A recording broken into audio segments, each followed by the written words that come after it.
Muy buenos días.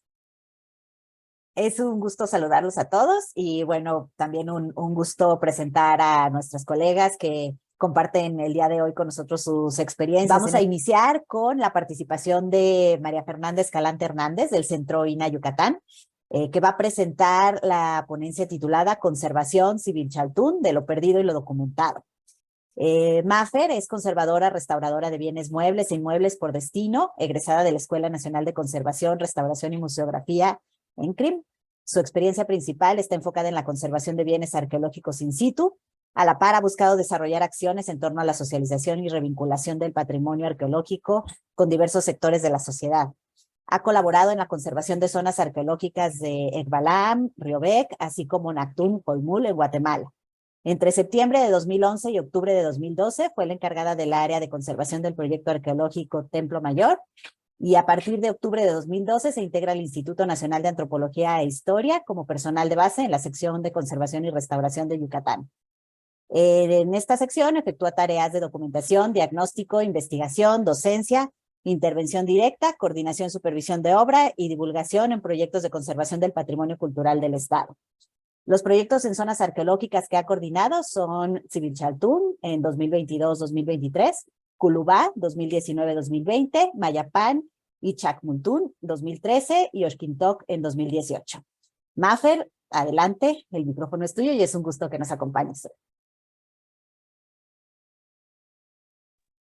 Hola, muchas gracias. Un gusto. Entonces, muchas gracias por la presentación y muchas gracias por la invitación, también por el espacio. Pues con mucho gusto vengo, ahora sí que vengo a presentar un trabajo que es pues de muchas personas, ¿no? De un equipo, del equipo que estuvo trabajando conmigo y que, bueno, es un... ya empecé a compartir pantalla. Y un poco, pues, como con lo que hablaba Mari Carmen, pues es en torno al sitio de Civil Chaltún, que en este año, pues gracias a los recursos del programa de Promesa, bueno, que son parte de Tren Maya, pues hubo una inyección en este sitio arqueológico y pues a mí me tocó ser la coordinadora de estos trabajos. El proyecto fue un proyecto relativamente pequeño para pues la magnitud de los proyectos que se están desarrollando. Sin embargo, fue una excelente oportunidad para avanzar en la conservación de Civil Chaltún. Pues bueno, un poco, pues mi presentación se llama De lo perdido y lo documentado, un poco hacia ahí va la línea de cuál es el proceso en Civil Chaltún, cómo fue pues ese proceso de conocimiento y de reconocimiento del sitio. Bueno, empiezo. Civil Chaltún es un sitio arqueológico que está a escasos 22 kilómetros de Mérida. De hecho, pertenece al municipio de Mérida, está pegadito a uno de sus ejidos, un ejido muy importante que es el ejido de Chablecal, que tiene una presencia muy activa en el sitio y que de hecho durante mucho tiempo el ejido cedió los terrenos del sitio y bueno, ahora recientemente pues ya se ha empezado la compra de este terreno como tal. Otra cosa que siempre me gusta mencionar es que Civil Chaltún bueno, está asociado, por supuestísimo, al ejido al que pertenece. También está dentro de una reserva natural muy importante, que es la reserva de Civil Chaltún, que lleva justo el mismo nombre. Entonces, pues tenemos un área verde muy importante en medio de una zona que cada vez está más urbanizada y que pues es justo la zona con mayor expansión en Mérida, que es hacia el norte del municipio. Y bueno, y aquí vemos, justo hay otra población, que es la población generada a partir de la hacienda Civil Chaltún, que es de donde debe su nombre actual Sivichaltún, a esta hacienda que estuvo activa a finales del 19 y principios del 20, y que dejó este asentamiento, que actualmente es una población muy chiquita, de 300 personas, que después es la población más directa al sitio, pero, también pertenece al ejido de Chablecal. Pues bueno, aquí vemos de este lado, como tal, que es la parte, lo que corresponde a la zona arqueológica, la zona abierta al público. Por supuesto, como sabemos, el sitio es muchísimo más grande. Estas son las zonas excavadas y consolidadas y en visita pública, y corresponde pues al área del templo de la Sub 1, o mejor conocido como el templo de las 7 muñecas, el SAC-B2, que es este que estoy mostrando, y el área de la plaza central, que está compuesta de diferentes estructuras, entre las que está la 45, la 42, es me fue el mouse, la 44, la 35 e incluso el sitio cuenta con un cenote a cielo abierto, que es el cenote Ixtlacá, que justo pues es una de las principales razones por las cuales el sitio tuvo un importante asentamiento en esta región. Cabe señalar que también el sitio está a 20 kilómetros de la costa, del mar. Es justo el camino entre Mérida, y pensando que Mérida también es Mérida ancestral, también es Mérida To, hacia la costa, hacia Progreso, ¿no? Y justo está como a la mitad, más o menos a la mitad entre Mérida y la zona costera. Bueno, este es un mapa del sitio, un mapa general en el que justo se ven estas estructuras. Aquí en medio está, además, cuenta con un templo colonial, una capilla abierta, que fue edificada en 1850 aproximadamente, y que, perdón, 1650. Y que pues también forma parte del conjunto que integra la zona arqueológica. Pues bueno, Sivichaltún, como lo conocemos en la actualidad, pues es un sitio prehispánico maya que se caracteriza por haber tenido un periodo de ocupación muy extenso. Se calcula que, bueno, se ha encontrado evidencia en menor escala desde el preclásico medio. A partir del preclásico tardío empieza a haber ya una presencia como mucho más contundente en el sitio, y para el clásico la ciudad empieza a crecer ya contundentemente y empiezan a aparecer grandes estructuras muy representativas. Justo una de ellas es una de las más famosas, que es el Templo de las 7 Muñecas. Como les comentaba, bueno, esta continuidad, el hecho de que existe este cenote ha permitido que hubiera una gran continuidad cultural en el sitio, ¿no? Una gran continuidad de presencia de población, y entonces, por eso tenemos estos vestigios que desde muy tempranos, luego posteriormente en el clásico, también hay postclásico, y hay época colonial, como vimos, como les mencioné con la capilla abierta, y hay siglo XX. Sivichaltún siempre ha estado ocupado, siempre ha tenido población, y esa es una de sus grandes características. En época, en finales del siglo XVIII, se instaura la hacienda Sivichaltún, que el nombre de Sivichaltún lo que quiere decir es piedra plana, escritura en piedra plana, pero en realidad, gracias a las investigaciones arqueológicas de las excavaciones en el sitio, se sabe que el nombre de Sivichaltún es Ixcantijo, que lo relaciona directamente con Tijo, que es la ciudad de Mérida, que es el nombre prehispánico del asentamiento que existió en Mérida en el momento de contacto. Esto es muy importante porque justo liga a Sivichaltún con la ciudad postclásica de Mérida, de Tijo, más bien. Bueno, y bueno, bueno, aquí les muestro un poco para que se conozcan un poco más el sitio. Es un sitio que no es tan conocido como otros, aunque tiene elementos muy, muy representativos. Tiene 7 muñecas, es su edificio principal.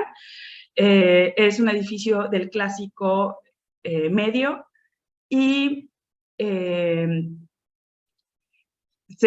bueno, está alineado hacia los puntos cardinales y eso hace que se piense que pues tenía fines calendáricos. Y pues bueno, una de sus características principales es que tiene para el 21 de marzo, igual que otros sitios, tiene una alineación y el sol pasa por su vano central. Bueno, estas otras imágenes del sitio, el cenote, la capilla abierta. Esta es otra de las áreas, y esta como tal es la plaza central, que es la plaza principal, que es donde se encuentran realmente la mayoría de los edificios abiertos al público. Esta es la estructura 44, que en su interior tiene una subestructura, la capilla abierta, y este es el área, por aquí está el cenote, un poco más para que se ubique. Pues bueno, a partir del planteamiento del proyecto, pues como en el momento en el que lo planteamos, empezamos a generar una serie de objetivos, ¿no? Básicamente basados en enfocarnos en la preservación a largo plazo del sitio, en especial sabiendo que existía una gran carencia en conservación, debido a que únicamente había tenido un proyecto de conservación que se realizó en 2019, que realizó Nancy Coronado, compañera de la sección, y que antes de eso, nunca había recibido atención por parte de un proyecto de profesionales de la conservación.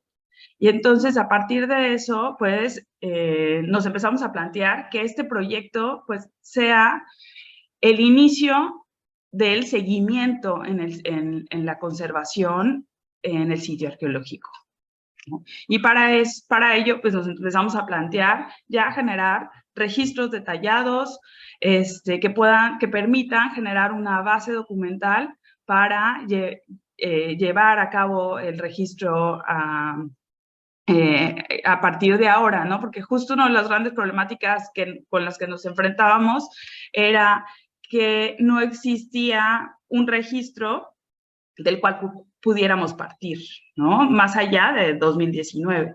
Y entonces es muy difícil justo poder comprender los procesos de alteración y los procesos de pérdida de elementos. Bueno, entre otros elementos, otros objetivos que nos planteamos, pues fue generar investigación. El sitio prácticamente no tiene, por ejemplo, investigación en materia de técnicas de factura, de materiales constitutivos. Entonces fue otro de los planteamientos que nos planteamos. Y bueno, una serie de objetivos, pues, en torno a lograr justo la conservación a largo plazo. Pues bueno, el proyecto básicamente estaba planteado durante 7 meses para 3 estructuras principalmente, que es el Templo de las 7 Muñecas, que lo vemos de este lado, la capilla abierta y la sub 44. Además, nos planteamos hacer el registro de estelas, porque Sibichaltún se distingue por tener muchas estelas en un rango muy pequeño. Sin embargo, no se encuentran, muchas se encuentran todavía tiradas, muchas no, y como tal no tienen un registro detallado. Pues bueno, básicamente en este proceso, pues como sabemos siempre, nos lleva a requerir hacer como toda la documentación necesaria, como toda la investigación bibliográfica para comprender justo cada uno de los elementos. Algo que me gustaría mencionar es que en esta presentación me voy a centrar en lo que hicimos en el Templo de las Siete Muñecas. Porque un poco quiero hablar de este proceso de pérdida y documentación, y que en Siete Muñecas fue como muy evidente. Pues bueno, pues pasamos por todo el proceso de análisis. El Templo de las Siete Muñecas fue excavado hubo una de las principales exploraciones en Chaltún, y la más temprana y la primera fue realizada por la Universidad de Tulane, y pues, con financiamiento de National Geographic. Y ellos, los principales investigadores que llevaron este proyecto fue Willie Andrews, cuarto y posteriormente quinto, y ellos son los que inician todas estas exploraciones. Y algo que es muy relevante para las Siete Muñecas es que su nombre en realidad es la sub 1, la subestructura 1. Esto es porque es una subestructura. En el momento en que inician las exploraciones en el área, encuentran realmente un gran montículo que, dada el deterioro y el desgaste que tenía, era muy complicado hacer una consolidación arquitectónica. Entonces lo analizan y, haciendo sondeos, identifican el Templo de las Siete Muñecas en la subestructura 1. Entonces, desmontan lo que sería la estructura 1, y entonces liberan la subestructura y la dejan expuesta como tal cual la conocemos el día de hoy. Esta intervención, que fue muy, muy grande, es la más importante que ha tenido la subestructura. Posteriormente ha tenido algunas intervenciones, pero solamente para liberación de secciones en particular, en secciones muy, muy puntuales, o para sondeos. Pero realmente una intervención a la magnitud de la que realiza Tulane entre el 56 y el 62, realmente no ha vuelto a suceder. Como tal, la liberación de la estructura fue entre el 59 y el 61, más o menos. 1959 y 1950. Y bueno, parte de lo que encuentran es un importante friso, principalmente en el lado sur y en el lado norte, aunque también existían ciertas evidencias en el lado oeste. Aquí les muestro algunas fotos de esos restos de friso, que fueron los que ellos detectan y encuentran y consolidan. Este friso es muy relevante por diferentes aspectos que voy a hablar un poquito más adelante. Técnicamente tiene características únicas, y bueno, como podemos ver, pues existían secciones considerables. Ellos además hacen un registro de estucos, de todos los estucos que encuentran como parte del relleno constructivo, y afortunadamente esa colección fue pasando como de mano en mano hasta llegar al Museo Palacio Cantón, en donde actualmente es parte de la colección.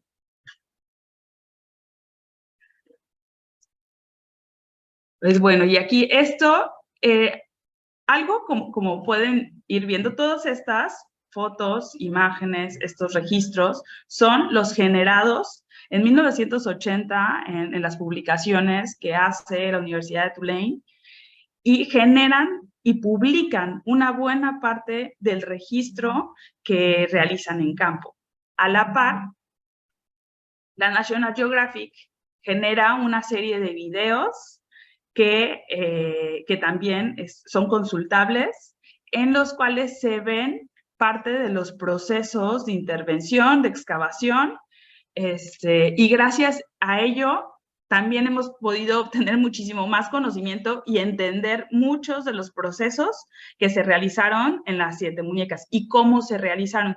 No solamente en materia de materiales, ¿no? Porque sí se alcanzan a ver, de hecho, en esta imagen se puede ver cómo están colocando cemento gris.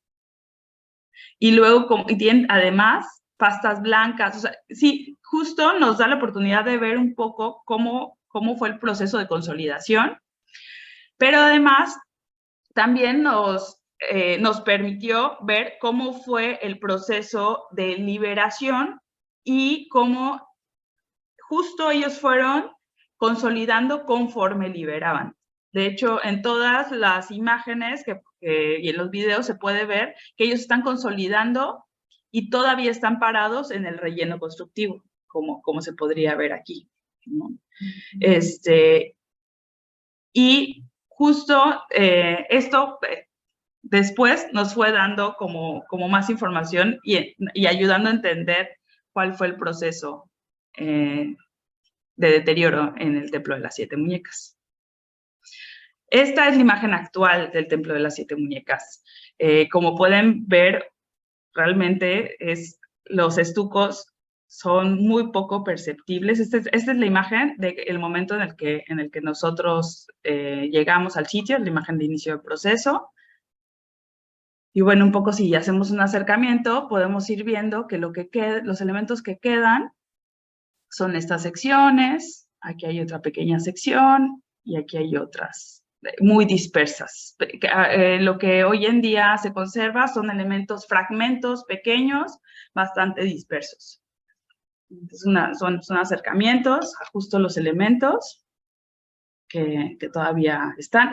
Miren, este es un área bastante grande, es como de unos 2,5 metros, 3 metros, y se puede ver cómo pues hay secciones más grandes, pero luego están un montón de fragmentitos que están como dispersos en el friso. Bueno, el anterior era el lado norte, este es el lado sur. El lado sur era la sección que tenía mayores restos de estuco. De hecho, la gran mayoría de las fotos en las que se ven muchos elementos de grandes dimensiones eran este lado, y es el que ha tenido muchísima más pérdida.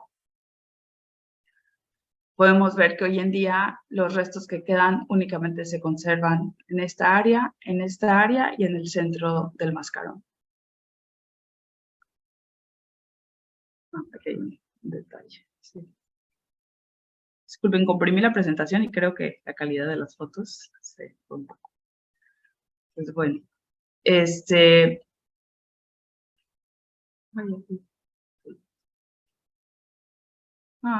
sí, aquí se fue una.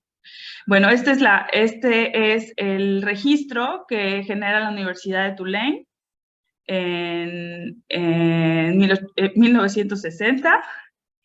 Luego, este es el de 2019 con Nancy, y este es el de 2023, en el que ya pues, se ve que se han perdido algunas otras secciones. Realmente, pues la pérdida muy, muy fuerte fue entre el descubrimiento en la década de los 60 a 2019. Es el contraste que tenemos. El problema es que no tenemos ningún registro intermedio. Y eso es súper desafortunado. E incluso hemos intentado como buscar otras fotografías, pero como las caras norte y sur son justo las que no están expuestas, las que no están a la vista del público, del observador, entonces son de las que existen muchísimas menos fotos. Entonces realmente es muy complicado hacer un seguimiento de la pérdida. Luego, en contraste, tenemos también el lado sur, que este es justo lo que les decía. Todas las secciones oscuras son las secciones que encontraron in situ. En líneas punteadas es una interpretación que hace Clemens Coggins del friso, gracias pues, a los muchos restos que encontraron todavía in situ y otros que encontraron desplomados, pero que les ayudaban a comprender como el total. bueno, hoy en día tenemos este registro. Los que son azules son los restos que aún se conservan. Y bueno, este registro todavía está en proceso, pero justo es un poco para que se entienda el nivel de pérdida que existe, ¿no? O sea, existe realmente la parte central, esta sección, y aquí abajo, que no se alcanza a ver muy bien el azul, pero en esta zona.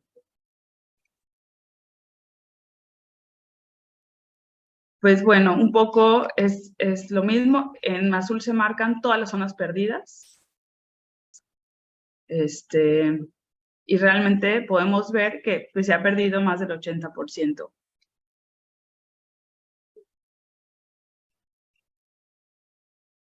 Pues, ¿a qué nos llevó esto? Pues, viendo cómo los registros, pues, eran tan importantes y tan necesarios y para nosotros se volvió sumamente relevante entender justo qué era lo que veíamos en el registro y en las fotografías, qué era lo que aún se conservaba. Pero una parte sí es por medio de estos registros. Sin embargo, hay cosas que en el registro se ven de una manera, pero in situ se veían absolutamente diferentes. Y entonces nos tuvimos que dar a la tarea de un poco de continuando con el objetivo original que teníamos, que era generar esta base documental de información, y entonces nos dedicamos muy intensamente a lograr generar como una base documental, levantamientos, plantas, alzados. Una de las cosas que nos empezamos a dar cuenta es que los registros que teníamos como base tenían algunos errores, y entonces justo eso nos llevó a no solamente utilizar ortofotos para generar estos registros, sino hacer toda esta parte de trabajo en campo con los arquitectos. Y bueno, gracias a ello, pues se fue construyendo hasta llegar a un nivel de registro pues muy detallado, en el que estamos generando ya registros, no de todas las estructuras, pero sí de las áreas que intervenimos, ya a nivel hasta de la piedra. Esto también tiene que ver con que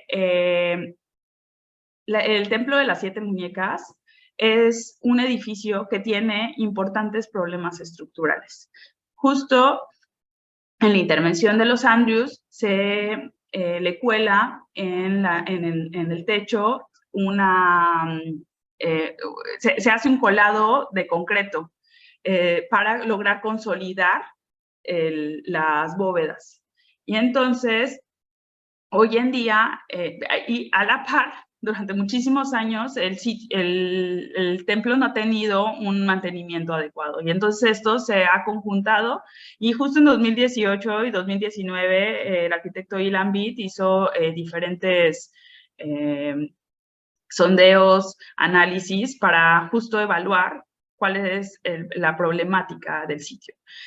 Esto lo menciono también porque en un inicio también nosotros nos planteamos muchísimo qué hacer con los estucos, pensando en que es una estructura que está sumamente frágil, que tiene problemas importantes estructurales, y que incluso, ¿cómo debíamos resolverlo si todavía no estaba resuelto la parte de los techos? Y justo, pues sí, tuvimos como muchas discusiones en torno a ello, en torno a si debíamos en verdad empezar como a hacer una inversión económica en los estucos cuando el edificio tenía problemas importantes. Sin embargo, justo en este proceso de ir conociendo la colección, y que justo ahora sí que el proyecto Promesa nos permitió, porque como bien mencionaba Mari Carmen, hubieron muchos problemas administrativos y pues durante mucho tiempo no nos dieron recursos, no nos dieron materiales, y nosotros aprovechamos ese tiempo para conocer mejor la colección. Y entonces ya se tenía planteado en el proyecto hacer como ciertas visitas a la bodega de Palacio Cantón para analizar las colecciones. Sin embargo, pues el retraso en la parte de materiales, pues nos permitió estar más tiempo, hacer un registro detallado, tomar fotografías de todas las cajas y conocer muchísimo mejor la colección. Y entonces pasamos de conocer lo que venía en la bibliografía a ya hacer como un análisis de los fragmentos existentes.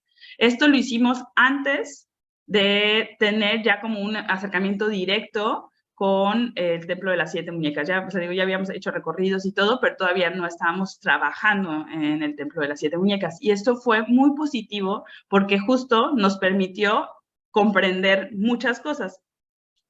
Una de ellas fue la parte de la técnica de factura, porque desafortunadamente los elementos in situ están tan intervenidos que es poco viable realmente poder observarlos, ¿no? Y en cambio, en los que están en las bodegas, pudimos analizarlos, pudimos, pues, eso, ver técnicas, ver grosores, ver sistemas constructivos. Y bueno, y empezamos justo como a encontrar pues todos estos elementos que se mencionaban en la bibliografía y ver cuál era su estado actual. Fue así que pues empezamos como también a plantearnos cuáles eran, a replantearnos cuál iba a ser el objetivo, ¿no? En las Siete Muñecas. Si iba a ser trabajar únicamente para estabilizar, que era justo previamente, antes, el objetivo de 2019, justo fue un trabajo de estabilización de los estucos, o buscar visibilizar. En este proceso de análisis, documentación y interacción en el propio sitio arqueológico, nos empezamos a dar cuenta de que realmente nadie conocía como tal la importancia de estos restos del friso. Nadie dimensionaba realmente lo que implicaba, o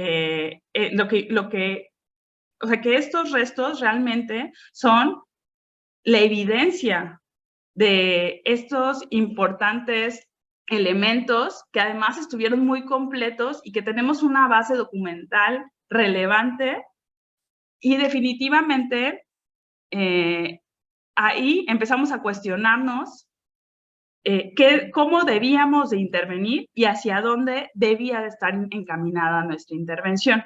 Definitivamente, pues sabemos, ¿no? La estabilización y la conservación a largo plazo puede ser uno de los temas principales, ¿no? Y lo que teníamos que resolver en primer lugar.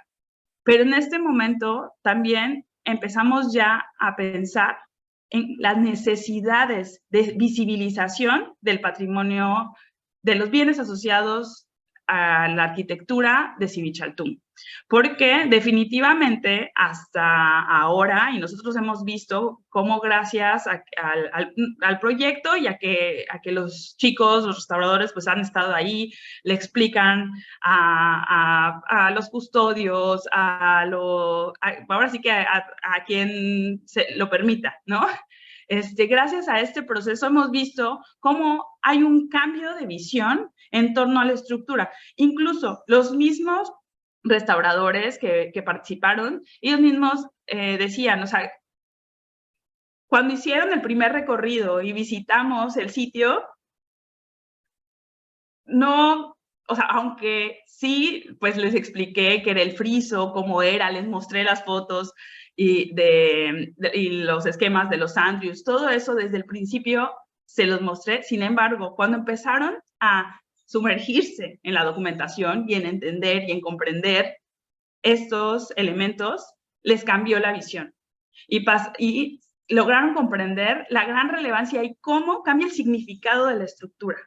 Porque, bueno, además de que iconográficamente este friso era muy rico, porque tenía entre una base importante de estos elementos eran acuáticos, tenían una representación acuática, además otro de los elementos que son muy, muy relevantes es el hecho de que técnicamente se utilizaron rajuela, se utilizó piedra para generar texturas como sistema decorativo y no como sistema estructural, como se había pensado durante mucho tiempo.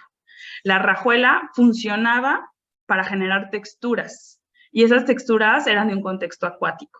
Y entonces, cada vez que fuimos comprendiendo más y mejor estos elementos, nos pareció sumamente importante lograr que en verdad se pueda dimensionar y se pueda conocer mejor.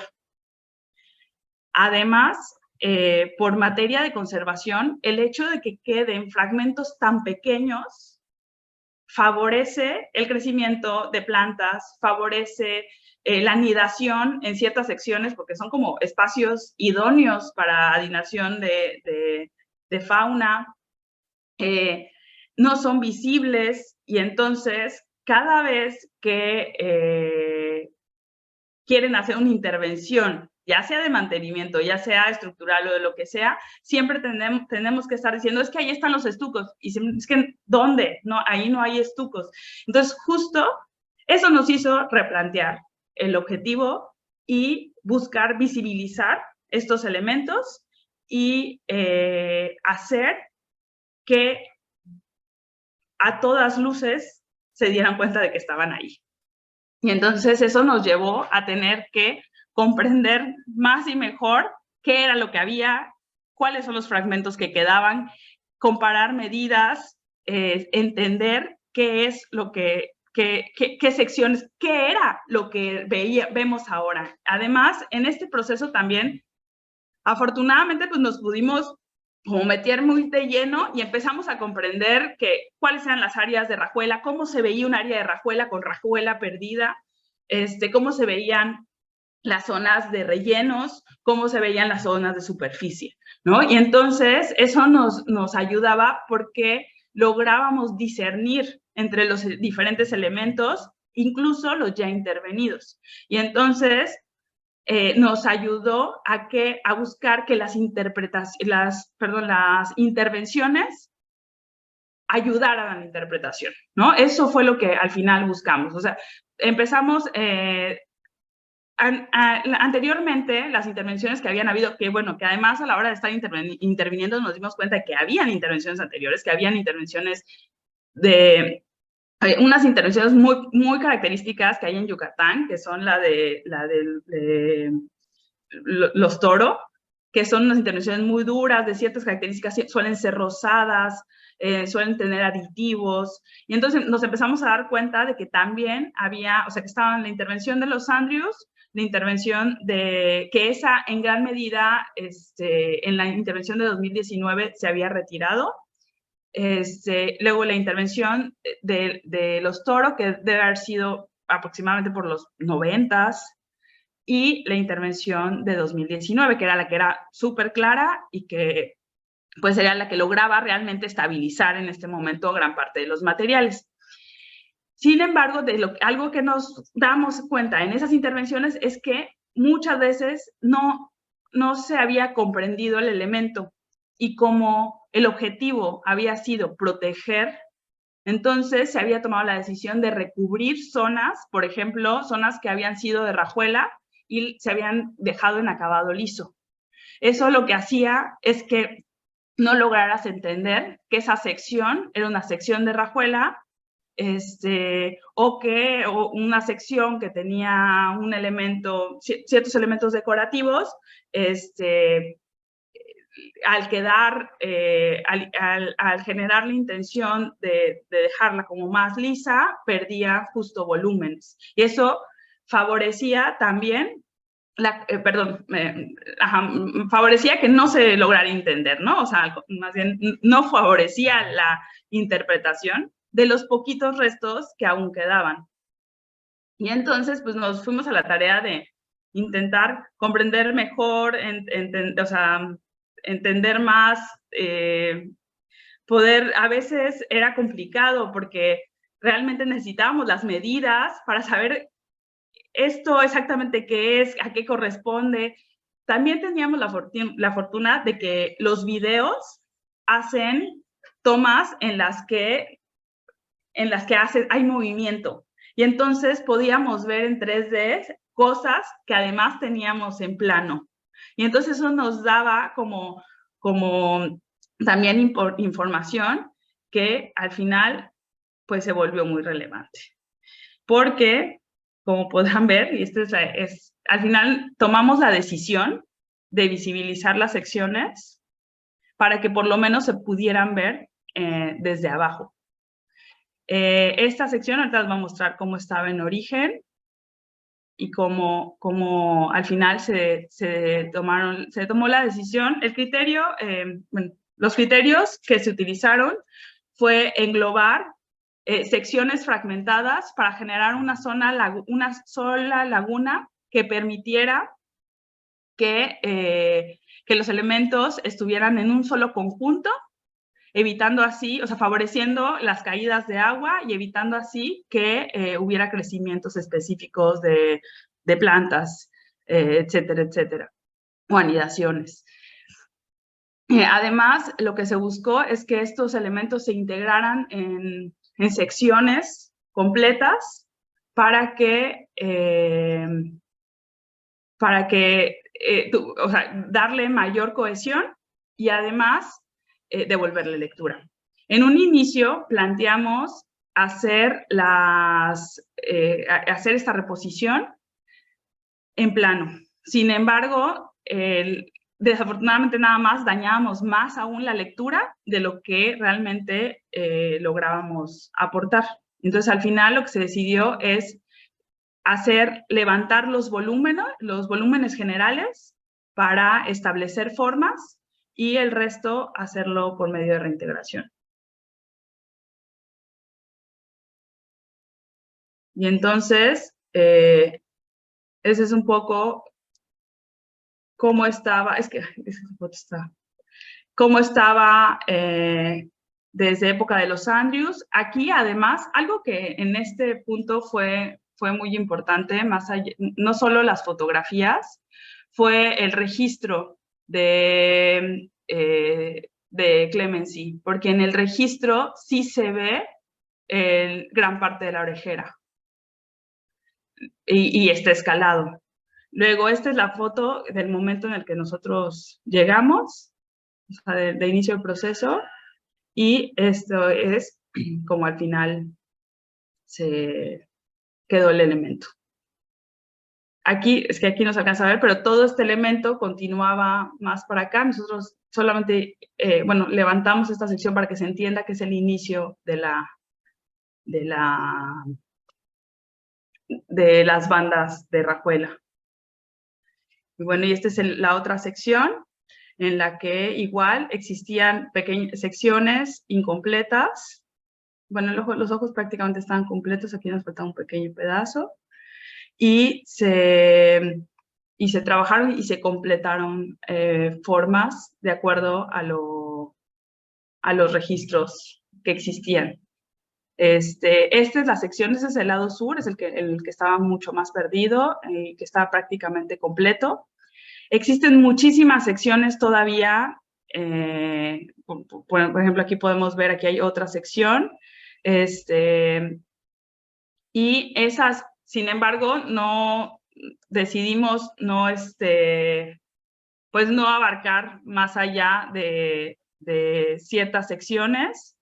O sea, lo que ahorita estamos buscando como tal es visibilizar estos restos de estuco. Y, pues bueno, este es un poco como el resultado. Como pueden ver, sí hicimos recuperación de formas a un porcentaje en el que yo misma no estoy acostumbrada a llevar. Sin embargo, nos pareció que era lo más adecuado para justo visibilizar y dignificar a los frisos. Es importante mencionar que hay mucho todavía por hacer, hay muchos fragmentos. Nosotros, por ejemplo, otra de las áreas que también se intervino, creo que con esa bajada de calidad Fue esta zona en la que únicamente, lo único que se hizo fue aumentarle una pequeña sección al ajau para que se empiece a entender que el ajau es un elemento iconográfico que es muy identificable, y que en este caso está incompleto, pero únicamente se subió ligeramente el volumen para que se entienda que era un círculo, porque desafortunadamente en los dibujos originales se entendía muy bien, y pues con las diferentes intervenciones fue perdiendo un poco de la forma. Realmente nos queda como un montón existen muchas posibilidades en este sentido. Nosotros realmente decidimos trabajar con los elementos que nos daban la suficiente información. Sin embargo, creemos que se podrían plantear muchas cosas en torno al friso de 7 muñecas y de esta intervención, debido a que tenemos una base documental importante, tenemos una gran cantidad de elementos registrados, que eso también, no estoy segura si lo mencioné, en las bodegas también existen elementos que estaban in situ, que estaban registrados in situ, y que en la intervención de Tulane deciden desprenderlos y luego en la década de los 90 los montan en yeso. Pero hay una gran cantidad de elementos, como la mantarraya que les mostré, pescados, aves, al parecer unas pequeñas garzas, y otros elementos que realmente con una investigación, continuando con una investigación y con un proceso metodológico, se podría justo trabajar en hacer pues otras formas de intervención, ya sea digitales o simplemente como con propuestas museográficas, para que justo este elemento sea comprendido. Hoy por hoy, pues lo que consideramos nosotros en el proyecto es que lo que buscamos es que puedan identificar que está ahí, puedan identificar que hay formas, que hay elementos, y que pues a partir de eso se pueda continuar buscando y generando información para ya generar propuestas de comprensión más profunda del Templo de las 7 Muñecas. Y pues por mi parte es todo. Gracias, creo que... Muchas gracias, Mafer, por esta interesante ponencia y presentación de todo el trabajo que se ha realizado. Maravilloso ver esos registros, ¿no? Y como tú mencionaste, la importancia de contar con ellos. Voy a ahorita abrir un breve espacio para todos nuestros invitados. Saludo a Diana, que aquí la estoy viendo en pantalla. Y abrimos unos minutos, como vamos un poco retrasados con el horario. Vamos a dar espacio a 3 preguntas, si les parece conveniente, y al final de la segunda ponencia, si alguien quiere retomar algún tema, también estamos en esa posibilidad, ¿no? Entonces, aquí tenemos, mientras tanto voy a comentarte los comentarios del chat. Ana Lila te felicita por tu trabajo, también saluda Tequio, no se identifica por su nombre, pero bueno, felicita los trabajos igual. Y no sé, Diana, si tú tenías algún comentario. Bueno, no, hola, ¿qué tal? Buen día. Solamente felicitar a la restauradora Mafer. Realmente yo he estado también al tanto de su trabajo, porque pues es colega, amiga desde hace muchos años.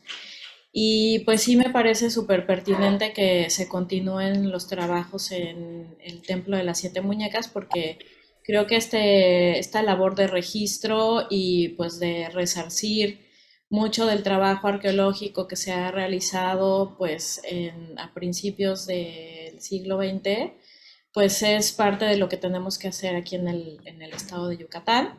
Y pues nada, eso sería el único comentario por mi parte. Felicidades, Mafer. Gracias, Diana. Y gracias por el apoyo. Sí, muy bien, excelente, Mafer. Yo, a ver, te preguntaría algo que yo creo que está en cabeza de varios de nosotros. Ahorita que nos presentabas los fragmentos y nos contabas estos que están montados en el Centro INA y estos trabajos, ¿no? Que se van haciendo para que también, entiendo que se buscan, sí, la conservación de los originales, pero también se busca poder tener una interpretación, ¿no? Lo más completa in situ, ¿no? Entonces, respecto a eso, ¿por dónde iría la propuesta, tu propuesta y la de tu equipo, ¿no? Pues mira, realmente existen varias secciones que todavía se podrían, o sea, secciones de fragmentos muy chiquitos que se tendría que evaluar si haciendo una investigación más profunda, haciendo, o sea, gracias, bueno, ahorita ya tenemos todos los registros en AutoCAD y todo, y haciendo como, intentando hacer reconstrucciones, o sea, como que haciendo un trabajo muchísimo más fuerte, si se podría pensar en hacer algunos englobes, otras áreas de englobar secciones. Esa es una parte, que realmente en algunas secciones creemos que es viable, pero no sin una investigación. Y eso fue también lo que en este momento nos frenó por completo, ¿no? O sea, donde podíamos, donde teníamos la información y podíamos hacerlo, ahí decidimos llevarlo a cabo, no en otras áreas. Y esta parte de esta investigación también podría agrandarse a los elementos que están en bodegas. Y ahí realmente lo que es así evidente que se podría hacer es algo digital.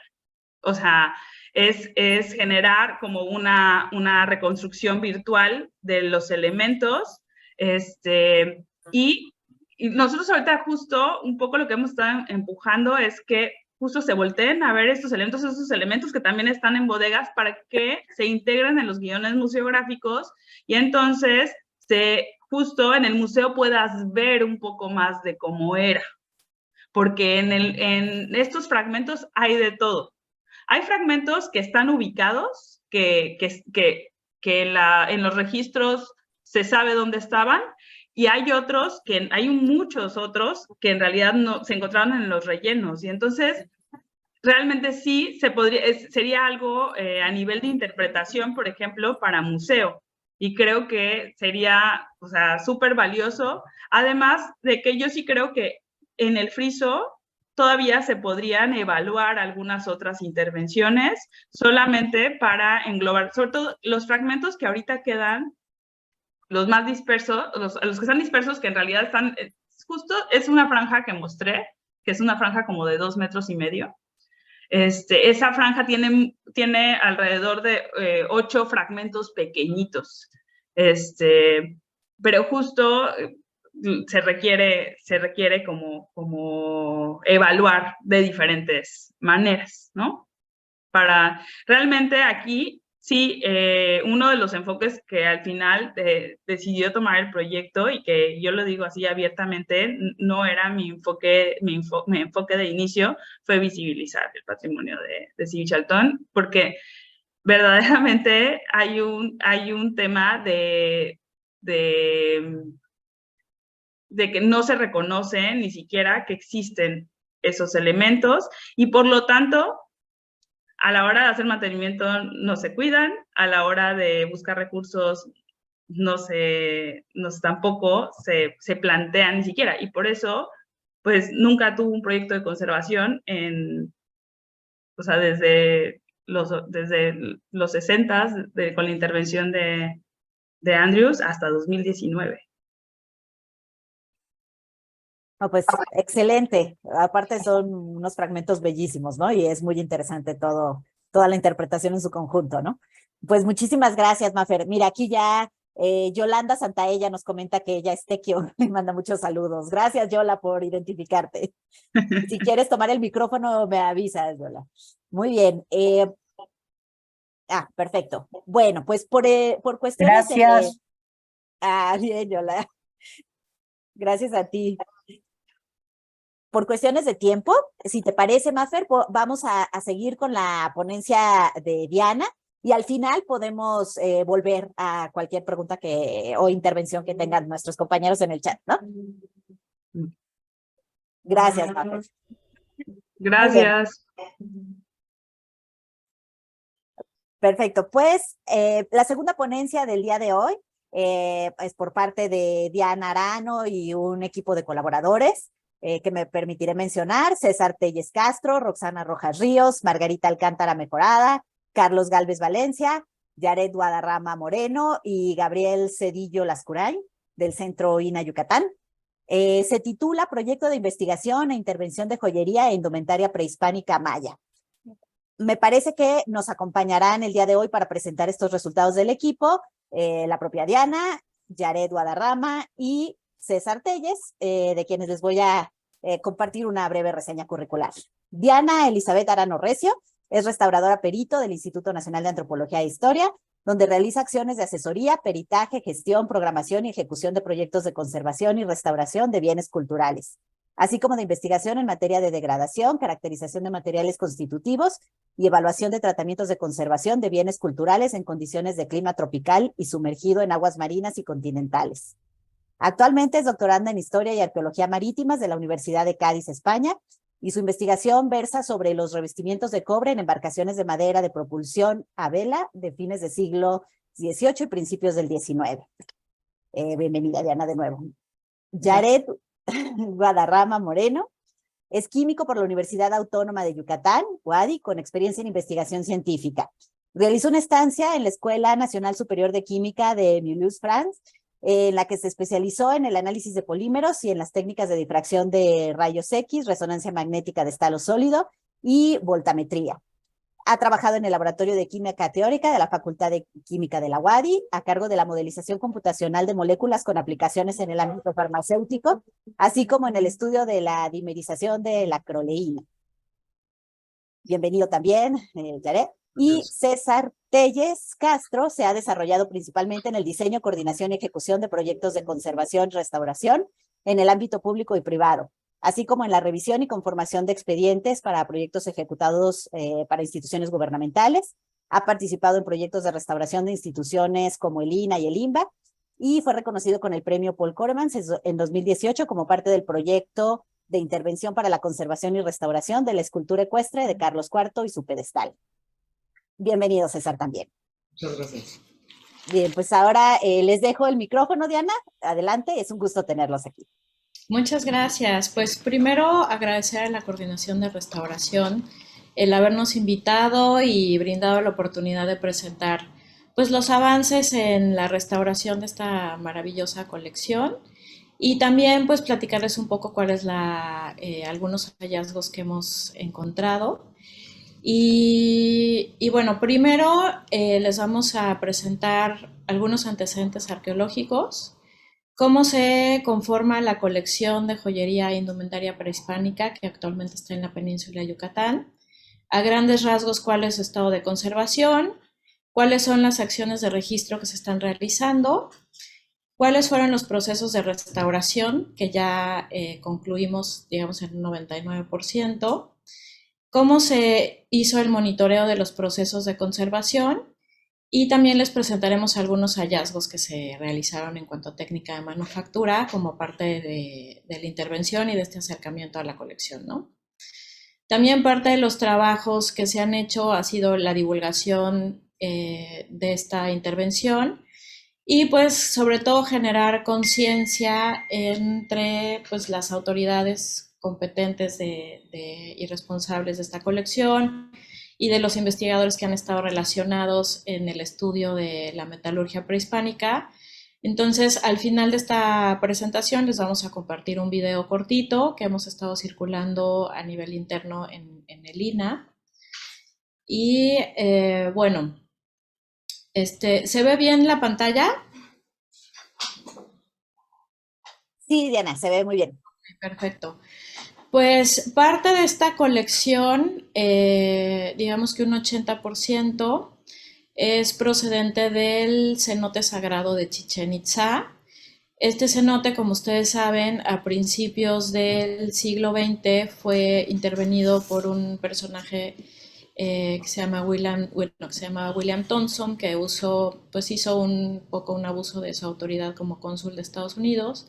Estuvo interviniendo el sitio arqueológico de Chichén Itzá Y en ese entonces, como la tecnología del buceo pues aún no era tan accesible como lo es actualmente, pues él utilizó una draga, que es esto que ven en la imagen superior derecha, extrayendo pues gran cantidad de bienes culturales que habían sido arrojados de manera ceremonial en el cenote durante diferentes periodos mayas. Evidentemente, pues no hubo un registro ni sistemático ni arqueológico. Al momento de realizar este dragado, muchas piezas, sobre todo las cerámicas, se rompieron. En fin, gran parte de esta colección terminó estando en el Museo Peabody de Estados Unidos y hubo algún remanente que permaneció en el Museo Nacional de Antropología. Décadas después, en los años 60, es el arqueólogo Román Piñachán quien se encarga de volver a hacer una prospección arqueológica en el cenote. En esa época el buceo autónomo pues ya era mucho más accesible a ser utilizado. En aquella época pues no se contaba con, digamos, los lineamientos de conservación con los que contamos ahora, pero gran parte de estos trabajos son los que dan antecedentes a que dentro de la arqueología subacuática pues se inmiscuya la conservación de manera pues muy hermandada, por así decirlo. Como pueden ver en la imagen, pues fue prácticamente como extraer del cenote otra vez parte de la colección. Eh, Esta colección se llevó a la Coordinación Nacional de Conservación, donde se realizaron intervenciones dependiendo del tipo de material. En el caso de los metales, los criterios de intervención eran otros, como vamos a ver más adelante. Bueno, también aquí cabe mencionar que es un cenote abierto, el cenote de Chichén Itzá, por lo que promueve la generación de algas. Esto hace que el agua se vea verde y que tenga muy poca visibilidad para realizar trabajos arqueológicos subacuáticos, por lo que en aquel entonces le vertieron cloro y algicidas para lograr tener mayor visibilidad durante los trabajos de prospección, lo cual lo lograron. Sin embargo, pues hasta la fecha no tenemos claro cuáles fueron pues las desventajas de tener un agua con alta concentración de cloro en cuanto a la afectación del patrimonio cultural, tanto del que se extrajo como del que aún sigue en el cenote, ¿no? Entonces, bueno, actualmente esta colección ha sido intervenida por lo menos en dos etapas, en los 60s y otra segunda vez en el 2004-2006 por la Escuela Nacional de Conservación, Restauración y Museografía. Este último proyecto estuvo a cargo de la doctora Janine Contreras Vargas, quien actualmente es nuestra asesora en conservación. Y bueno, se encontraba albergada en el Museo de Arqueología del Palacio Cantón, en el Gran Museo del Mundo Maya, y también pues corrimos con la suerte de que el arqueólogo Fernando Robles nos entregó una colección de metales, sobre todo cascabeles, que fue encontrada en estos diferentes sitios que se ven localizados en el mapa, en el norponiente de la ciudad de Mérida, Yucatán. Todos estos sitios son posclásicos y todas las piezas que este proyecto localizó fueron encontradas a través de salvamento arqueológico, casi en superficie, es decir, no es un proyecto donde se hagan excavaciones exhaustivas, y con ello pues nos da la oportunidad de poder analizar tanto fenómenos de degradación en una colección de relativamente reciente hallazgo que no ha sido intervenida antes, de procedencia de contexto terrestre, y al mismo tiempo de una colección que tiene pues ya varias décadas de haberse extraída de un contexto pues que fue alterado con químicos y que ha tenido diferentes niveles de intervención. Entonces, en esta imagen pueden ver una vasija que pues es como una de las piezas estrella que tenemos, porque la encontraron llena de cascabeles, como si un comerciante la hubiera abandonado ahí. Los cascabeles se unieron por productos de corrosión y ahorita pues tenemos esto que es un conglomerado de N cantidad de cascabeles de diferentes tamaños, de las morfologías de tipo esfera y tipo botón, y dos anillos. Entonces, bueno, de manera paralela hemos estado realizando con un equipo multidisciplinario estudios sobre el estado de conservación, técnica de manufactura y próximamente se realizarán estudios por parte del Instituto de Física de la UNAM, pues para continuar con esta investigación de arqueometalurgia. Algunos de estas aplicaciones de ciencia en el estudio de la conservación se las va a comentar el químico Jared Guadarrama en un momento. A grandes rasgos sobre el estado de conservación en general de la colección, lo que les podemos decir es que pues ha sido muy variada el nivel de intervención que se ha realizado con anterioridad. En la diapositiva ven, por ejemplo, en la parte inferior un cascabel procedente del cenote sagrado de Chichén Itzá, en donde se realizó una limpieza un poco excesiva con ácidos, pues eliminando totalmente los productos de corrosión y pues con ello también las huellas arqueológicas y algunas huellas de factura, como veremos más adelante. Y en el caso superior, pues es un hacha que quisieron limpiarla para ponerle el número de inventario. Y bueno, pues estas piezas son como muy vulnerables a perder la pátina, y bueno, y en contraste, pues también tenemos toda la colección de salvamento que prácticamente pues presentaba productos de corrosión y tierra. Entonces, sin mayor preámbulo, los voy a dejar con Jared y con César y le voy a ceder la palabra a Jared para que le siga platicando. Buenos días. Bueno, yo les voy a platicar un poco acerca de lo que se ha estado haciendo hasta el momento en cuanto a análisis de los productos de corrosión, de muestras que hemos encontrado que nos han parecido interesantes. Uno de los primeros análisis que se hicieron fue la difracción de rayos X. Para esa técnica se analizaron dos grupos de muestras, unas provenientes de un sartal de cascabeles que se encontraron en el Gran Museo del Mundo Maya y otro que fueron muestras tomadas a partir del conglomerado que ya se les ha presentado. Una vez que se realizó las técnicas, pues se tuvieron los resultados y teniendo en cuenta las características de la región, que pues estamos en Yucatán, se encontró mayoritariamente calcita y óxido de silicio. La calcita pues es característica de la piedra caliza y el óxido de silicio pues es de arena y otros contaminantes que pueden haber en el entorno, ¿no? Entonces, también se encontró que el principal producto de corrosión encontrado es la cuprita, como pues se esperaba, que corresponde al óxido de cobre 1 en su primer estado de oxidación. Y también se encontraron en algunos casos otros óxidos de cobre como la malaquita, la bronquita, la broncantita y la atacamita. En unas muestras que se encontraron de una coloración rojiza, marrón, se encontraron productos de corrosión provenientes del hierro. Esto es normal, porque pues normalmente cuando existen productos de corrosión de cobre, también se encuentran productos de corrosión de hierro, de acuerdo al entorno en el que se hallaron. Bueno, ya ahorita mi compañero les va a platicar un poco más acerca del trabajo que se realizó en cuanto al registro y a la intervención de las piezas. ¿Qué tal? Buenos días. Bueno, como ustedes saben, siempre los proyectos de conservación comienzan con la parte que se trata solamente de registro, ¿no? Se realizó un registro fotográfico que para este caso fue realizado por el fotógrafo que presentaron al principio, que es Gabriel Cedillo García Lascurain. Además, en el caso de algunas piezas específicas que tenían pues características muy sobresalientes, se realizó un estudio que se conoce como RTI o Reflectance Transformation Imaging, que es una técnica en la que no vamos a ahondar demasiado, pero se hacen tomas periféricas en las que se puede ir cambiando el índice de reflexión de la luz y con esto visualizar distinta información. Además, en el caso del conglomerado que les platicaba Diana, se realizó una fotogrametría, que para eso también tuvimos la ayuda de un fotógrafo que más adelante les presentaremos en los agradecimientos.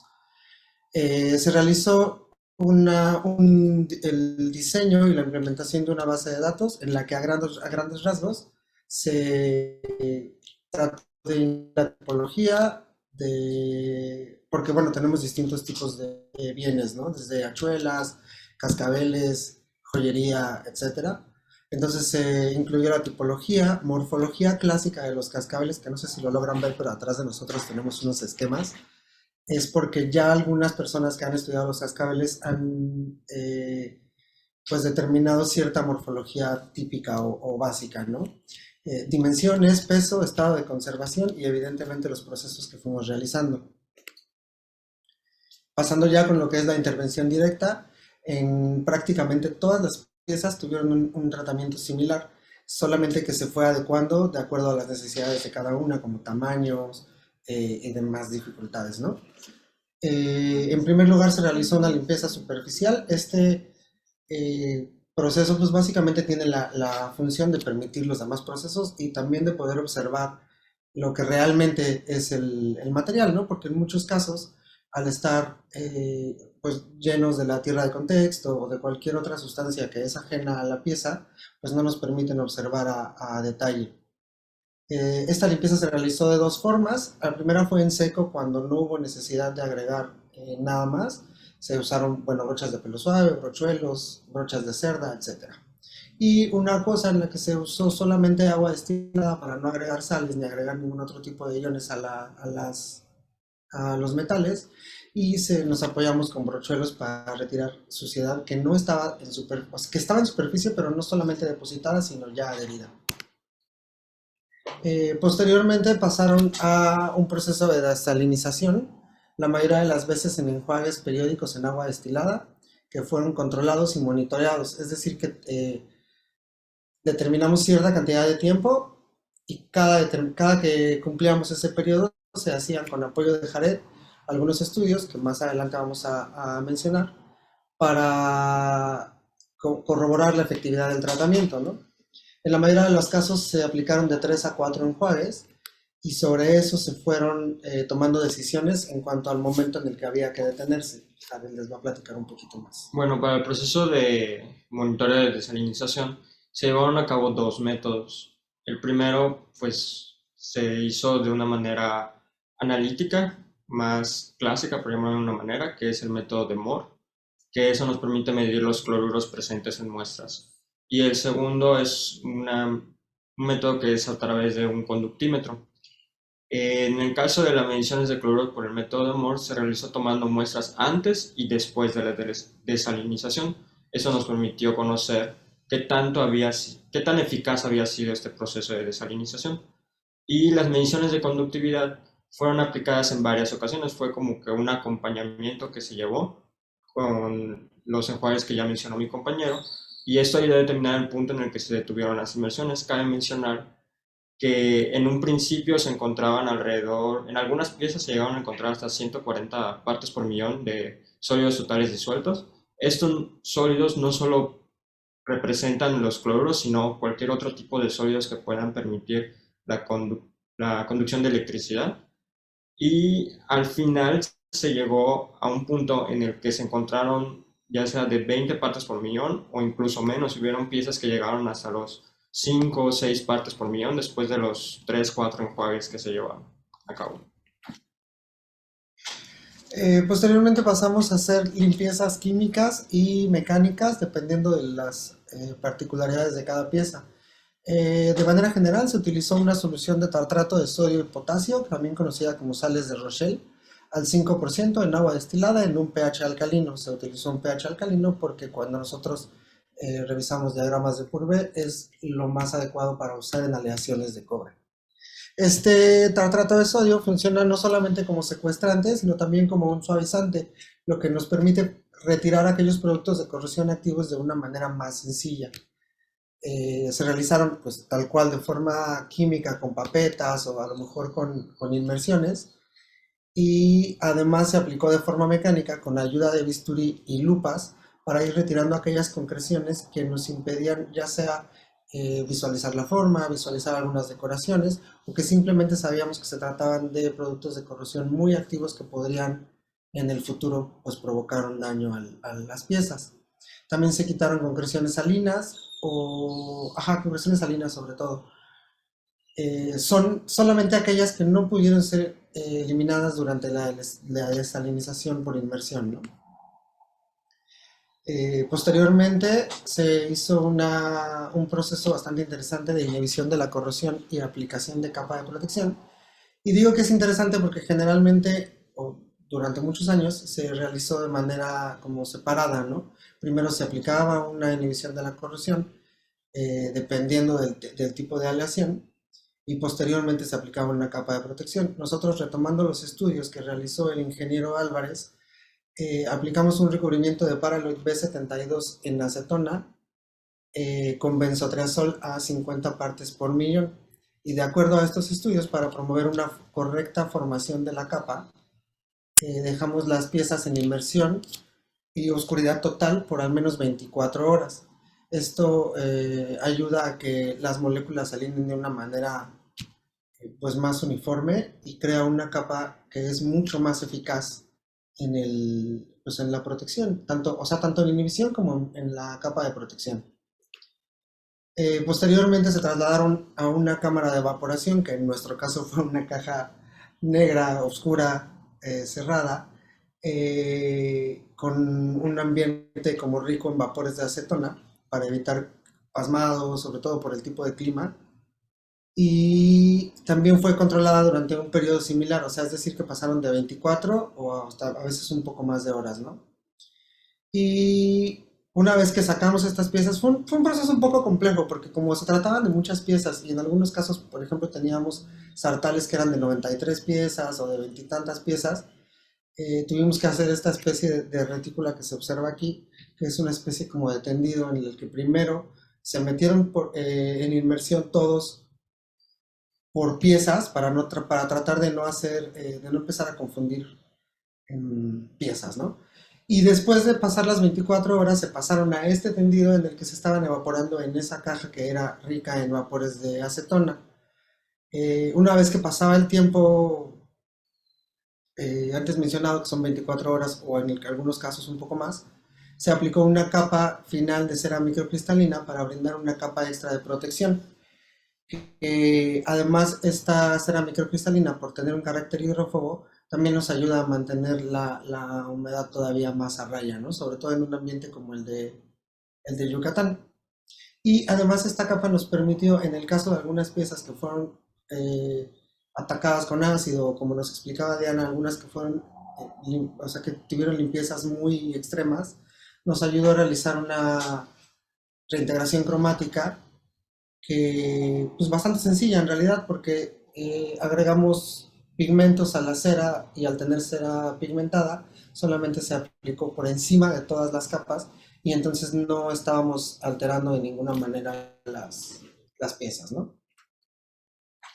Bueno, hablando un poquito acerca de los hallazgos que se tuvieron cuando se realizó la intervención, uno de los primeros fue acerca del propio conglomerado que ya se ha presentado, y en él encontramos fibras de textiles en los ojales de un cascabel, bueno, en el ojal de un cascabel, ¿no? Entonces lo que se hizo fue tomar una pequeña muestra y esta fue incluida en un portaobjetos para posteriormente ser observada en el microscopio, un microscopio óptico. Como se puede ver en las imágenes, bueno, la primera imagen corresponde a una muestra sin tinción y la segunda es una muestra con tinción. Como se puede ver en las imágenes, las convulsiones que se ven son características del algodón, entonces pues se determinó que era una fibra de algodón. Ya hablando un poquito más acerca de las piezas metálicas, se encontraron en un anillo unas estructuras dendríticas propias de la fundición y el colado de las piezas. Estas son propias del proceso de manufactura.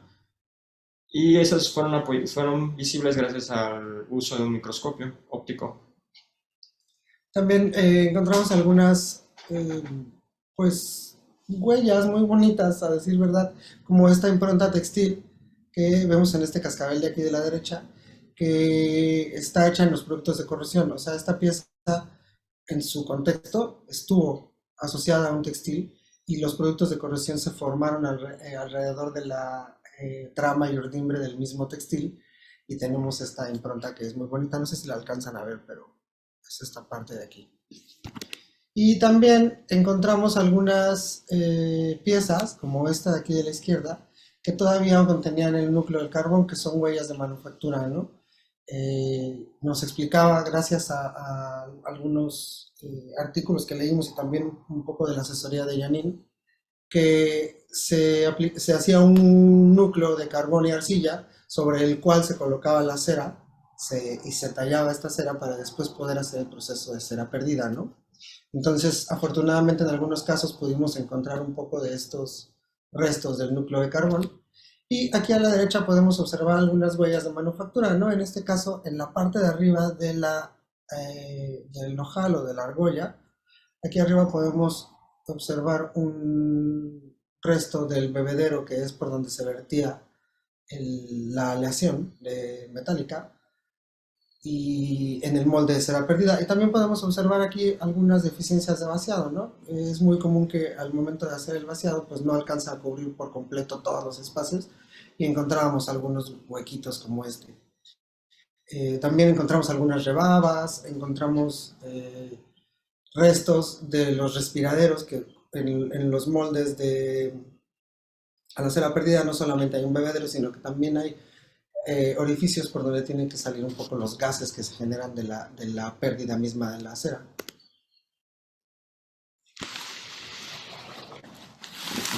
Gracias. Bueno, pues para redondear un poco lo que hemos visto en esta conferencia, quiero solamente plantear la reflexión de cómo el poder estudiar metodológicamente una colección que fue extraída de un contexto arqueológico subacuático hace pues varias décadas nos puede brindar información arqueológica importante.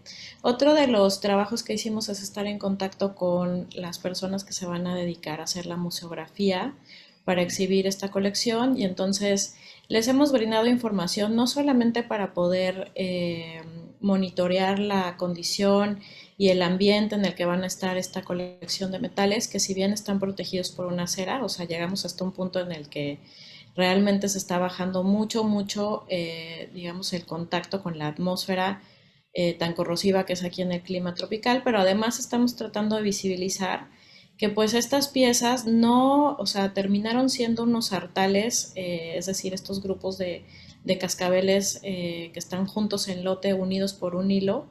Estos cascabeles realmente se portaban de otra manera, eran parte de una indumentaria y creemos que es pertinente que eso se visibilice en el público, ¿no? Que va a visitar esta colección. Entonces, bueno, también brindamos esta información al área museográfica y bueno, pues ahora les vamos a compartir un video que fue el que se hizo pues para tener informados a todos estos actores, ¿no? Que están a cargo de las colecciones, pues del trabajo que se ha realizado, ¿no? No tiene audio, porque no quisimos que retrasara un poco la transmisión, pero bueno, es muy cortito y se puede ver parte de lo que fue pues desde la adecuación del trabajo, cómo se logró el registro y la documentación. Esta medición de las dimensiones de cada cascabel es muy importante porque también nos puede dar un poco más de información sobre la procedencia de los cascabeles. Al dividirlos en cuanto a formas, ya se sabe que, por ejemplo, estos esféricos y tipo botón son de producción local. Eh, Mientras que hay otros de otra morfología que vienen del centro del país. Eh,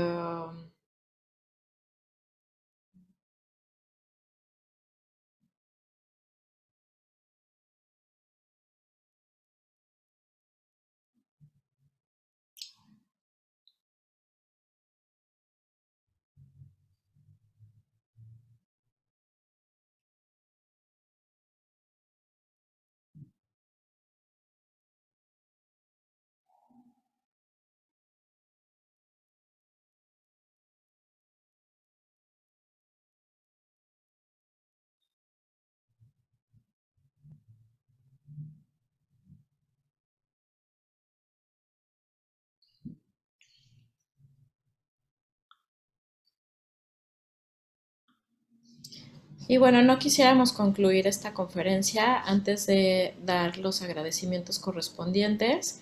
Pues primero a los responsables de el Museo Arqueológico Palacio Cantón, del Gran Museo del Mundo Maya, de la Zona Arqueológica de Sibichaltún, también la asesoría en conservación de la doctora Janine Contreras Vargas, de la ENCRIM, y otros asesores en el área de arqueometalurgia, que son José Luis Rubalcabacil, del proyecto LANSIC del Instituto de Física de la UNAM, y el doctor Niklas Schulz, de la Universidad Autónoma de San Luis Potosí, con quienes también hemos tenido reuniones de asesoría y que próximamente seguiremos trabajando en esta colección. También el apoyo de los restauradores Diana Ugalde y Alexis Reinaldo, de la sección de restauración de Palacio Cantón y del Gran Museo del Mundo Maya.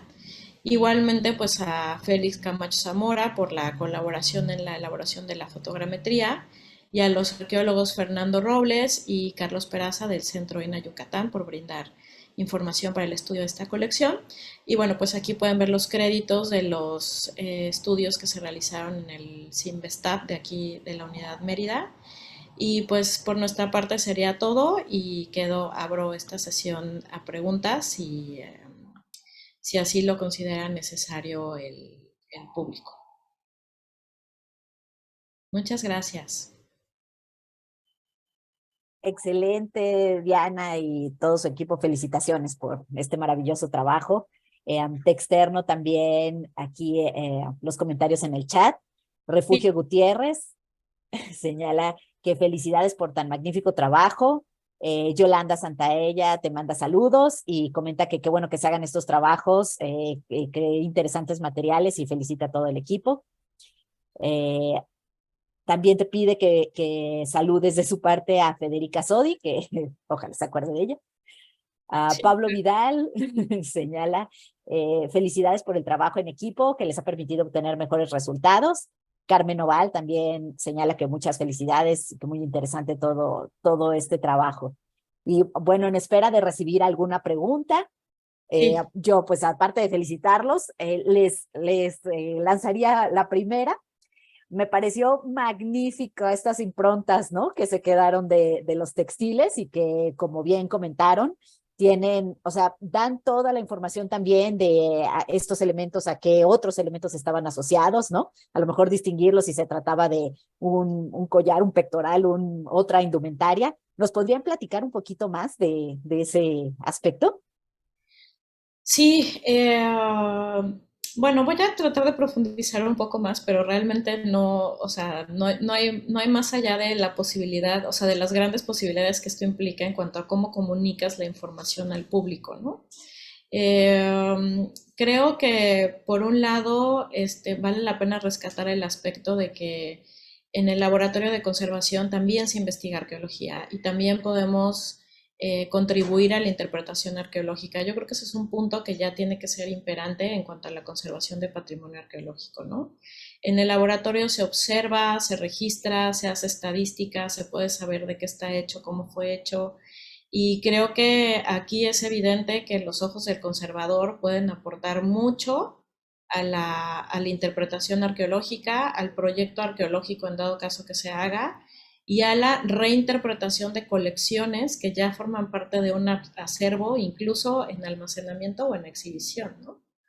Entonces, en este sentido, pues cuando empezamos a encontrar estas huellas, por ejemplo, este sartal que ven al fondo eh, de los agradecimientos, pues es un sartel que está conformado por 93 cascabeles, y en realidad terminó siendo un sartal por cuestiones de conservación para que no se perdiera ninguna pieza.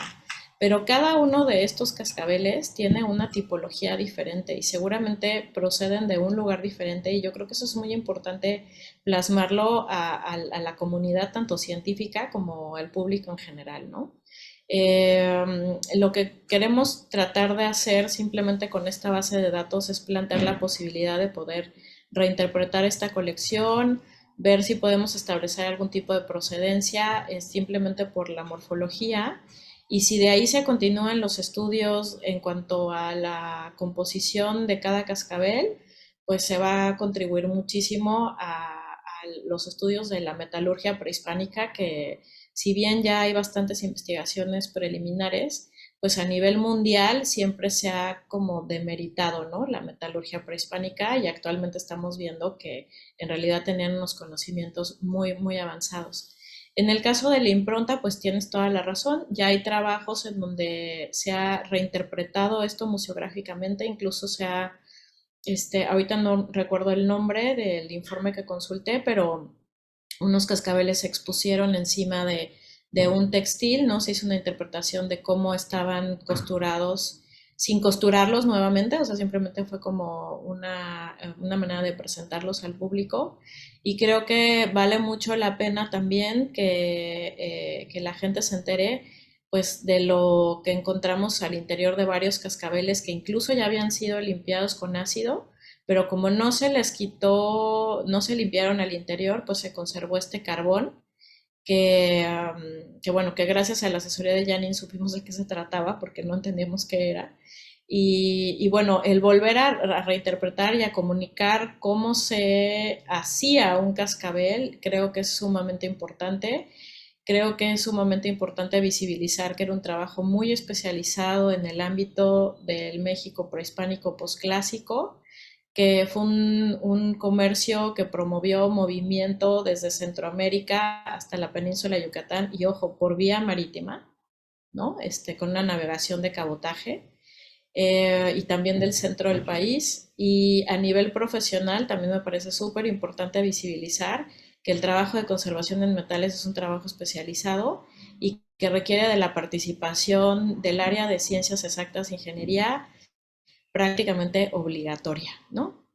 Entonces, bueno, creo que me extendí un poco, Gaby, pero como que en general me parece muy bueno rescatar esta información, ¿no? No, por supuesto, no, no, adelante, y magnífico, porque sí, justo mi siguiente pregunta iba sobre estas huellas, ¿no? De técnica de factura, que luego cuesta mucho trabajo conservar, ¿no? Por todas estas vicisitudes que pasan las colecciones que llegan a nuestras manos, ¿no?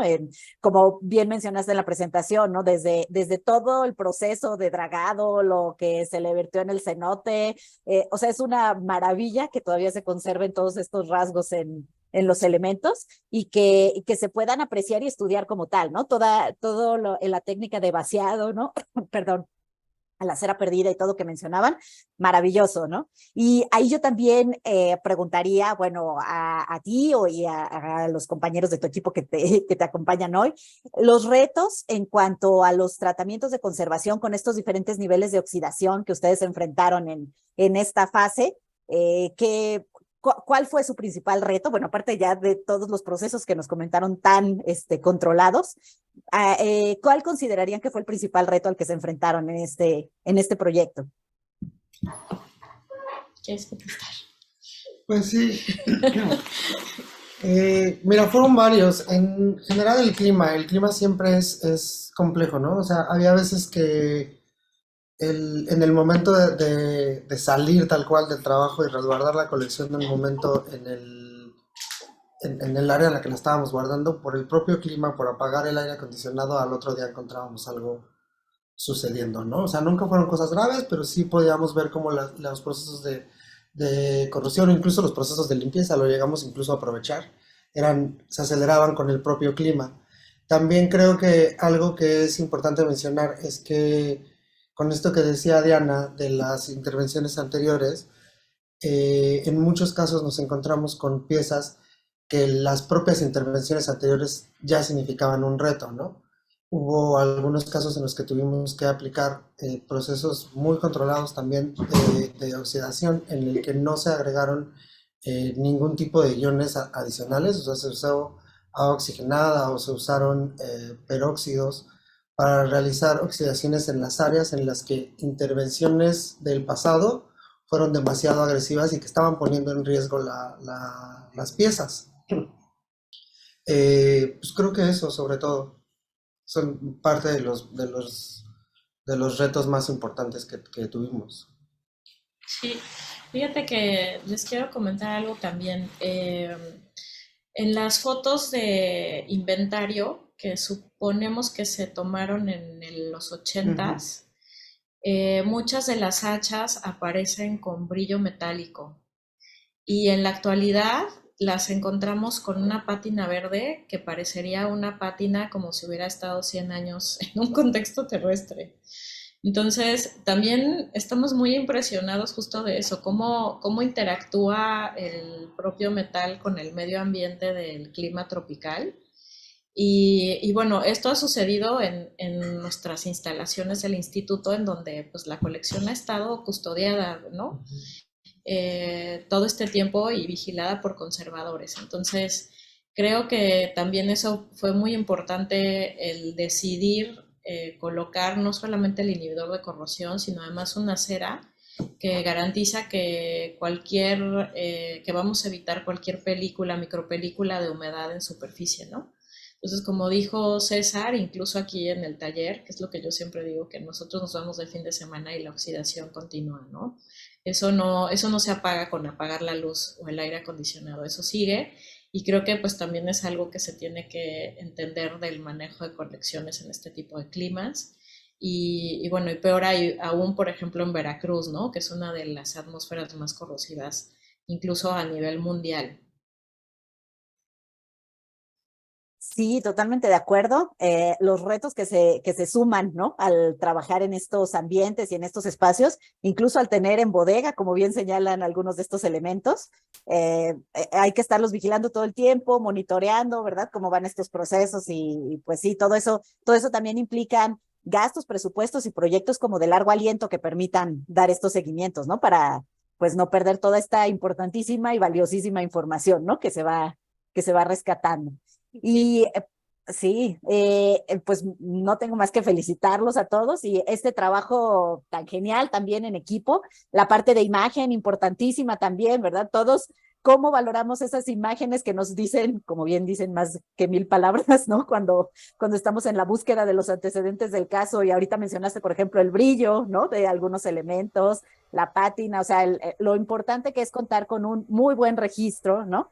Y que ese registro perdure y quede a disposición también de quien tiene que investigar o trabajar estas piezas en un futuro. También es un gran reto que ahorita tenemos de dejarlo en el mejor estado, en los mejores formatos y en plataformas accesibles, ¿verdad? Para continuar con esto.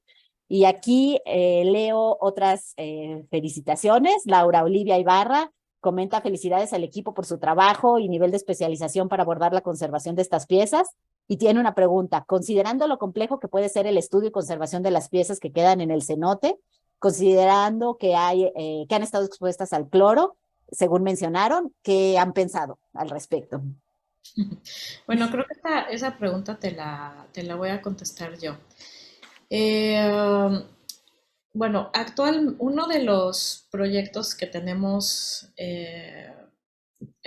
digamos, en efervescencia, o sea, como que todavía no han salido a evaluación, pero que sí los tenemos ya en mente, es empezar a crear redes de colaboración para la investigación en materia de conservación del patrimonio cultural que se encuentra en los cuerpos de agua, tanto interiores continentales, que es como ríos, cenotes, como los marinos.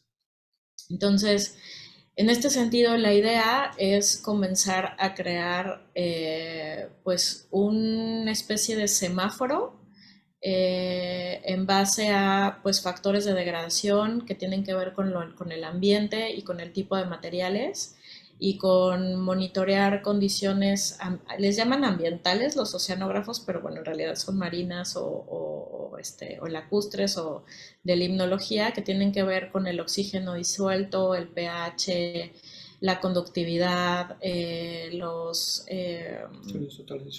sólidos totales disueltos y una serie de mediciones que se tienen que hacer que, contrarrestando con el tipo de materiales que se pueden encontrar dependiendo del contexto, que se hagan, pues sí, un semáforo de alerta.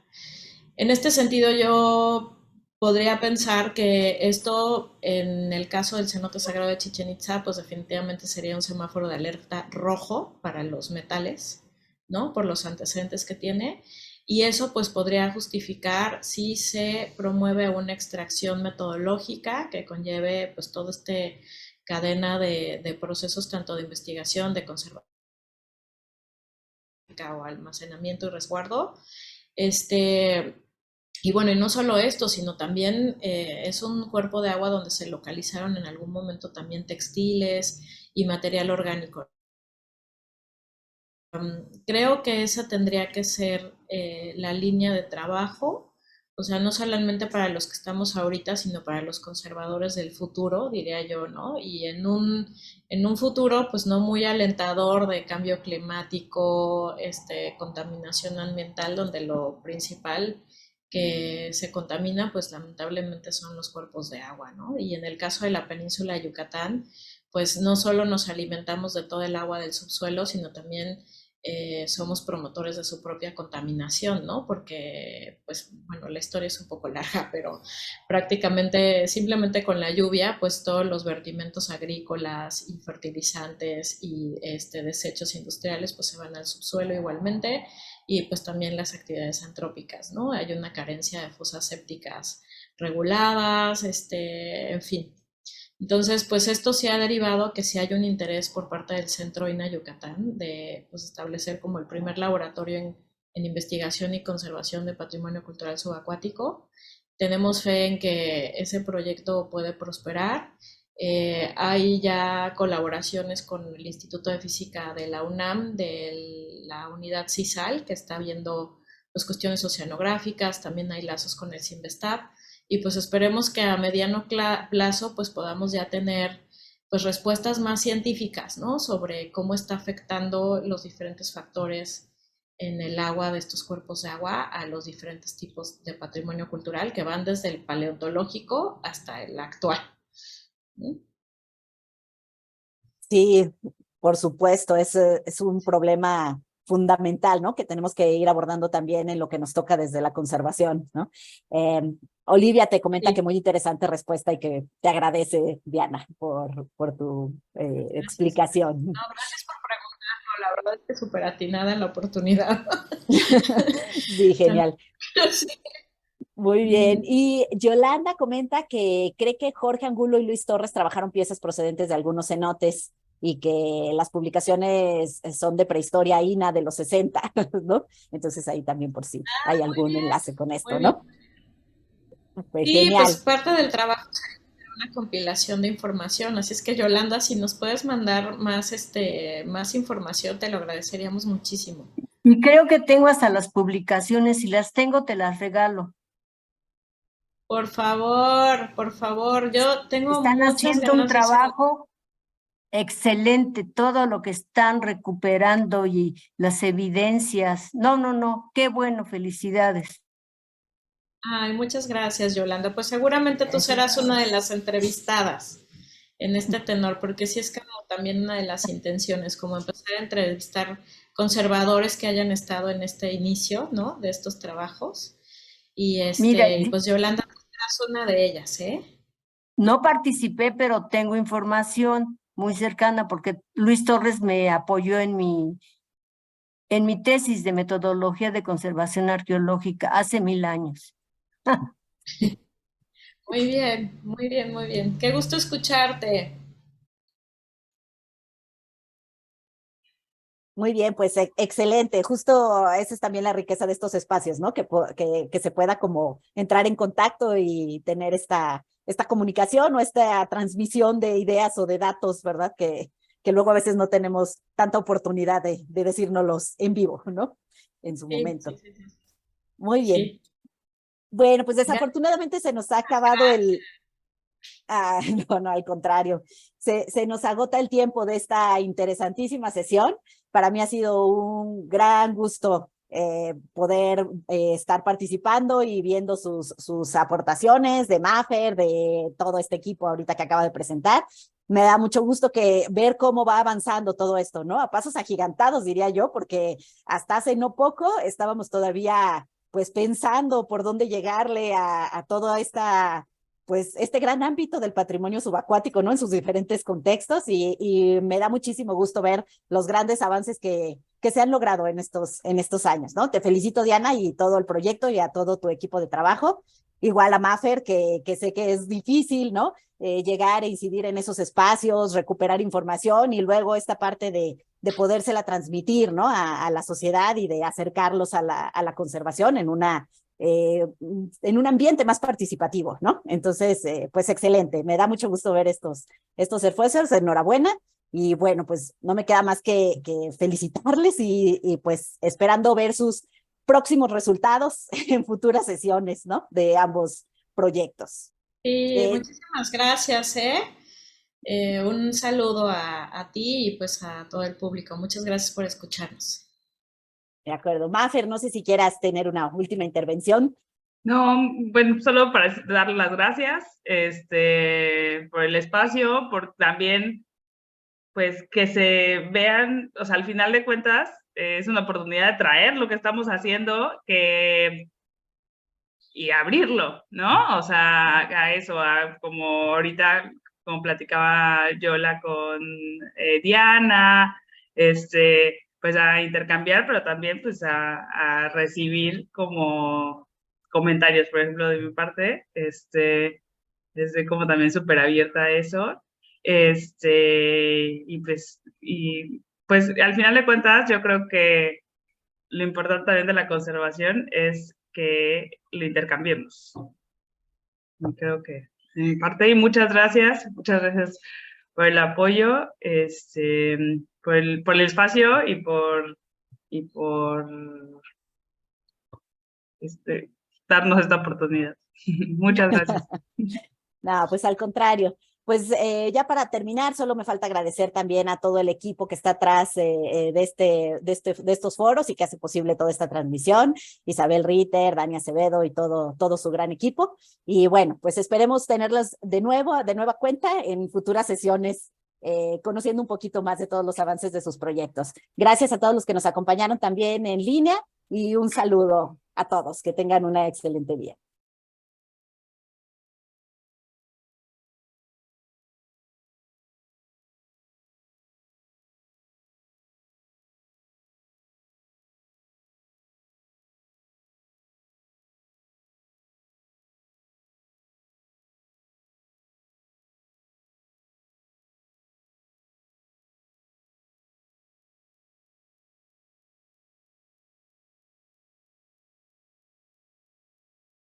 Gobierno de México.